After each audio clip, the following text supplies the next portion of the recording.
Alright, magandang hapon mga ka-hunter. Ito, gumagawa tayo ng pataka. Itong taga-video natin, mahina pa mag-video mga ka-hunter. Tingnan nyo sisenyasan ko pa dyan para i-video nya. At ang ginawa, dito sa tabihan ko nag-video. Imbis na sa harap ko mag-video, para makita nyo sana kung paano ako manahi ng silo papunta sa may bahayan ng ating pataker, ay dito sa tabi ko nag-video. Kulang pa sa train ng ating taga-video. So ayan, lilipat siya sa harap. Yan. Sarap ka, sarap.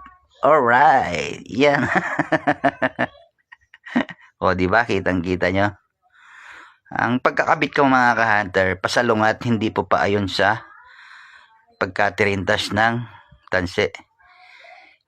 Yan o, kung mapapansin nyo, pasalungat po yung kabit ko, hindi po siya pa ayon. At yan pong panghuling tahi na yan, ilulusot ko yan dyan. Ay, mali. Balik ko, balik. Yan. Lulusot ko ulit. Yan, doon. Pag hinaltak ko yan, nakalak na yan. Yan. Alright. Ayun o, nakalak na yan. Di na yan basta-basta mahugot. And didikitan ko pa yan mga ka-hunter ng shoe glue para mas matibay. Hindi basta-basta maatak. O, diba? Oh, right. Thank you for watching mga ka-hunter. Pa-share ng mga video. Thank you.